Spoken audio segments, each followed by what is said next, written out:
प्यारे छात्रों, आपका स्वागत है। आज सेकेंड ईयर इलेक्ट्रॉनिक्स डिप्लोमा के subject electronics measurement and instrumentation, जिसकी कोड संख्या है EL 203 के अंतर्गत चैप्टर 3 मेजरिंग इंस्ट्रूमेंट्स का अध्ययन करेंगे। सबसे पहले इसका क्लासिफिकेशन यानी वर्गीकरण, दूसरा टॉपिक है इसका torque employed in indicating instruments, यानी मेजरिंग इंस्ट्रूमेंट्स का कितने प्रकार के या किस प्रकार का वर्गीकरण संभव है, उसकी हम आज बात करते हैं। Classification of measuring instruments. Instrument used for measuring the physical and electrical quantity is known as the measuring instruments, यानी ऐसे यंत्र जो फिजिकल और इलेक्ट्रिकल क्वांटिटीज यानी मात्राओं को मापते हैं या मापने में यूज किए जाते हैं, उन्हें हम मेजरिंग इंस्ट्रूमेंट के नाम से जानते हैं। The term measurement means the comparison between the two quantities of the same unit, यानी एक ही प्रकार की दो क्वांटिटीज को कंपेयर कर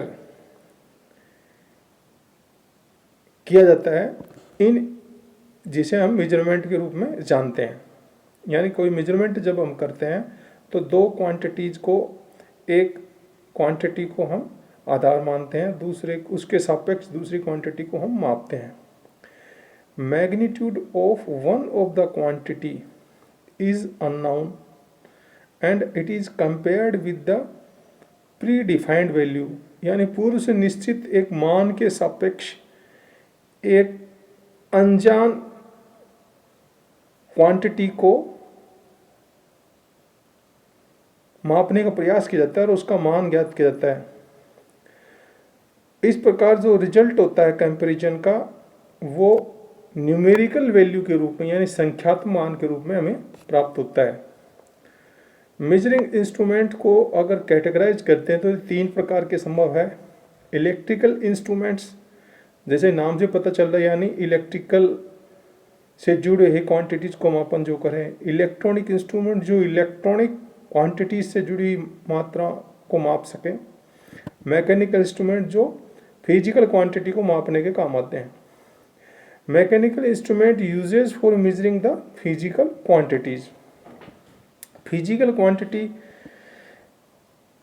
के रूप में हम कह सकते हैं कि जैसे प्रेशर है, टेम्परेचर है, ठीक है, इस तरह की जो फिजिकल क्वांटिटी है उनको मापने के लिए मैकेनिकल इंस्ट्रूमेंट का यूज का। ये इंस्ट्रूमेंट स्टैटिक और स्टेबल कंडीशन वाली क्वांटिटीज को ही मापने के उपयुक्त होते हैं, क्योंकि इंस्ट्रूमेंट डायनेमिक कंडीशन को ग्रहण करने के उसका रिस्पॉन्स देने में संभव नहीं होता मैकेनिकल टाइप इंस्ट्रूमेंट्स के अंदर। तो यानी ये स्टैटिक यानी स्टेबल क्वांटिटी को ही की दशा में क्वांटिटी को मापते हैं। Electronic instrument quick response time यानी तुरंत रिस्पॉन्स करने वाले और तुरंत मापने वाले होते हैं इलेक्ट्रॉनिक इंस्ट्रूमेंट्स। और ये एक इलेक्ट्रिकल और मैकेनिकल इंस्ट्रूमेंट्स के सापेक्ष क्विक यानी तेजी से रिस्पॉन्स करते हैं, यानी तेजी से मापन करते हैं। Electrical instrument use for measuring electrical quantities like जैसे current, voltage, power etcetera. Ammeter current को मापता है, वोल्टमीटर वोल्टेज को मापता है, वाटमीटर पावर को मापने के लिए काम लिया जाता है जो इलेक्ट्रिकल क्वांटिटीज हैं। एमीटर करंट को, वोल्टमीटर वोल्टेज को और वाटमीटर पावर को मापने का काम होता है। इलेक्ट्रिकल इंस्ट्रूमेंट्स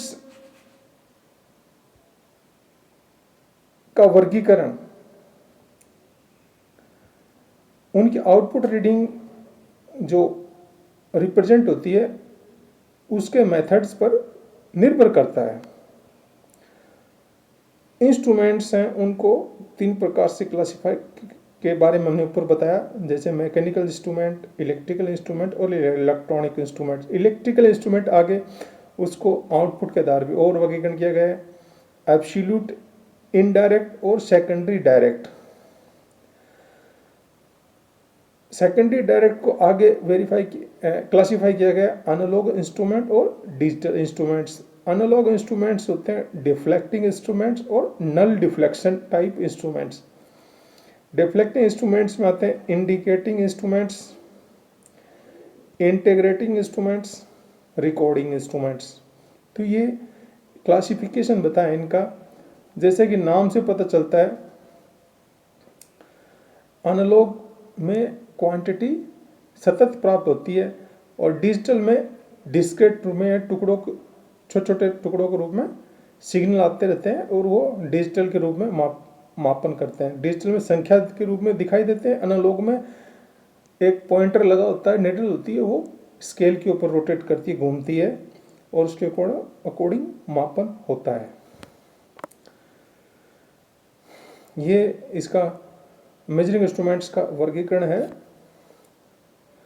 अब इनमें आगे बात करते हैं टॉर्क की। General consideration of torque employed in indicating instruments, यानी इंडिकेटिंग जो इंडिकेट करते हैं इंस्ट्रूमेंट्स, उनके अंदर टॉर्क का जनरल विचार करते हैं। In order to ensure proper operation of indicating instruments following 3 torques are required. यानी इंडिकेटिंग यानी जो प्रदर्शन करते हैं इंस्ट्रूमेंट्स, उनके ऑपरेशन में 3 प्रकार के टॉर्क की आवश्यकता होती है, डिफ्लेक्टिंग टॉर्क, कंट्रोलिंग टॉर्क और डैम्पिंग टॉर्क। यहाँ पर ये जो टॉर्क है ये 3 प्रकार से बताया गया है। उन तीनों प्रकार के टॉर्क के बारे में हम जानकारी प्राप्त करेंगे। डिफ्लेक्टिंग टॉर्क, जैसे कि नाम से पता चल रहा है, डिफ्लेक्शन जो क्रिएट करे। One important requirement in indicating instrument is the arrangement for producing operating और deflecting torque TD when the instrument is connected in the circuit to measure the given electrical quantity. This is achieved by utilizing the various effects of electrical current or voltage. Deflecting torque causes the moving system to move from its zero position. The deflecting torque is produced by utilizing one or more of the following effects of current or voltage. यानी deflecting torque एक instrument में electrical current और voltage को विभिन्न प्रकार के जो facts हैं उनको मापने के लिए यूज करते हैं, और यह 0 पोजीशन से मूवमेंट स्टार्ट करता है और इसको कई प्रकार के इफेक्ट जो करंट वोल्टेज के हैं उनके द्वारा इसको प्रयोग कर उत्पन्न किया जाता है। जैसे मैग्नेटिक इंस्ट्रूमेंट्स में मैग्नेटिक जो इफेक्ट है वो मूविंग आयरन इंस्ट्रूमेंट्स में उत्पन्न किया जाता है। मैग्नेटिक इफेक्ट है वो मूविंग आयरन इंस्ट्रूमेंट्स में यूज करता है, यानी उसमें घूमने वाली एक आयरन कोर होती है जिससे मैग्नेटिक प्रभाव उत्पन्न कर टॉर्क उत्पन्न किया जाता है। इलेक्ट्रोडायनेमिक में मूविंग कॉइल होती है। Moving coil instruments, dynamometer type instruments, ये 2 प्रकार के इफेक्ट इसमें प्रयोग होते हैं। इलेक्ट्रोडायनेमिक टाइप में मूविंग कॉइल और डायनोमीटर टाइप इफेक्ट प्रोड्यूस किया जाता है। इलेक्ट्रोमैग्नेटिक इंडक्शन इफेक्ट, इसमें इंडक्शन है वो इंस्ट्रूमेंट्स में उत्पन्न कर डिफ्लेक्टिंग टॉर्क प्रोड्यूस किया जाता है। थर्मल इफेक्ट उनमें जहाँ हॉट वायर इंस्ट्रूमेंट्स होते हैं, यानी वायर गर्म होता है इंस्ट्रूमेंट्स के अंदर, इसी से थर्मल इफेक्ट उत्पन्न होता है और जिससे डिफ्लेक्शन टॉर्क उत्पन्न होता है। केमिकल इफेक्ट, इलेक्ट्रोलाइटिक इंस्ट्रूमेंट्स में प्रयोग किया जाता है डिफ्लेक्टिंग टॉर्क जनरेट करने के लिए। इलेक्ट्रोस्टैटिक इफेक्ट इलेक्ट्रोस्टैटिक वोल्टमीटर्स में प्रयोग किया जाता है और इन सभी की जो इंफॉर्मेशन है वो नीचे दी गई है। The table below gives information about the electrical measuring instruments in which deflecting torque is produced by utilising first three facts. जो टॉर्क है डिफ्लेक्टिंग टॉर्क वो इंस्ट्रूमेंट में मापन करने के लिए इलेक्ट्रिकल मापन करने के लिए तीनों इफेक्ट जो शुरुआत में बताए गए उनको उत्पन्न करता है, जैसे मैग्नेटिक इफेक्ट, इलेक्ट्रोडायनेमिक इफेक्ट और इलेक्ट्रो मैग्नेटिक इंडक्शन इफेक्ट। तो ये तीन प्रकार के इफेक्ट्स हैं जो टॉर्क उत्पन्न करते हैं। जैसे इंस्ट्रूमेंट्स हैं एमीटर, वोल्टमीटर, इसमें डीसी एसी सिग्नल सूटेबल होते हैं। मैग्नेटिक इफेक्ट मूविंग आयरन में उत्पन्न किया जाता है जिससे डिफ्लेक्शन टॉर्क प्रोड्यूस होता है और डिफ्लेक्शन टॉर्क के कारण मापन होता है। दूसरे पॉइंट में बताया गया एमीटर और वोल्टमीटर डीसी के लिए काम आते हैं जो इलेक्ट्रोडायनेमिक इफेक्ट करते हैं मूविंग कोयल में, यानी यहाँ कोयल यूज हो रही है और ऊपर आयरन का यूज हो रहा था यानी एक कोर के रूप में। डायनोमीटर टाइप जो इफेक्ट है, डायनोमीटर टाइप इंस्ट्रूमेंट में इलेक्ट्रोडायनेमिक इफेक्ट उत्पन्न किया जाता है और AC DC ammeter, voltmeter, wattmeter में खासतौर से वाटमीटर में इसका प्रयोग किया जाता है। Induction type effect inductor type instruments में इलेक्ट्रोमैग्नेटिक इंडक्शन इफेक्ट एसी के लिए उत्पन्न किया जाता है। AC type ammeter, voltmeter, wattmeters, energy meter, ये खास तौर से वाटमीटर और एनर्जी मीटर्स के लिए ही इंडक्शन टाइप इंस्ट्रूमेंट्स में इसका प्रयोग होता है। ये डिफ्लेक्शन जो टॉर्क है वो इन सभी में उत्पन्न किया जाता है, ये अलग अलग प्रभाव से, जैसे मैग्नेटिक इफेक्ट प्रभाव है, इलेक्ट्रोमैग्नेटिक प्रभाव है, इलेक्ट्रोडायनेमिक प्रभाव है और इलेक्ट्रोमैग्नेटिक इंडक्शन प्रभाव, इन सब के द्वारा डिफ्लेक्शन टॉर्क उत्पन्न किया जाता है इंस्ट्रूमेंट्स के अंदर। अब बात करते हैं कंट्रोलिंग टॉर्क। कंट्रोलिंग टॉर्क होता है वो डिफ्लेक्टिंग टॉर्क का विपरीत होता है और increases with the deflection of the moving system, यानी जो घूमने वाला जो सिस्टम है उसके डिफ्लेक्शन के साथ ये बढ़ता जाता है। The pointer comes to rest at a position where the two opposing torques are equal, यानी जो पॉइंटर जो सुई घूमती है डायल के ऊपर यानी स्केल के ऊपर, वो वहाँ पर स्थित होती है, वहाँ पर रुक जाती है जहाँ पर दोनों ये टॉर्क कंट्रोलिंग टॉर्क और डिफ्लेक्टिंग टॉर्क बराबर हो जाते हैं, यानी टी डी बराबर टी सी होता है।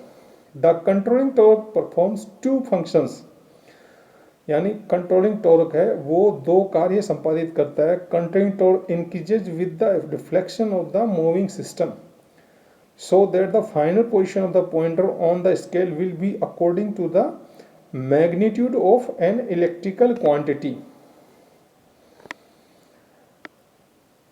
यानी जो कंट्रोलिंग टॉर्क है वो वहाँ तक डिफ्लेक्शन प्रोड्यूस करता है जहाँ तक वह इलेक्ट्रिक क्वांटिटी को मापन कर सके, वोल्टेज, करंट, पावर के रूप में। Controlling torque brings the pointer back to zero when the deflecting torque is removed.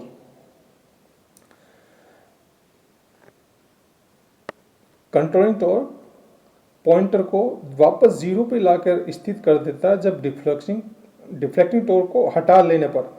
यदि अगर ये डिफ्लेक्टिंग टॉर्क नहीं हटा जाता है तो पॉइंटर जहाँ पर जाकर रुकता है वहाँ पर ठहरा रहता है और जीरो पोजीशन पर वापस लौटकर नहीं आता है। The controlling torque in indicating instruments में be provided by one of the following two methods. जो कंट्रोलिंग टॉर्क है वो दो तरीके से इंडिकेटिंग इंस्ट्रूमेंट्स में उत्पन्न किया जाता है, स्प्रिंग कंट्रोल और ग्रेविटी कंट्रोल। ये दो प्रकार के कंट्रोल बताए गए हैं कंट्रोलिंग टॉर्क उत्पन्न करने के लिए। तो आज के लिए इतना ही है। आगे हम अगले लेक्चर में बात करेंगे।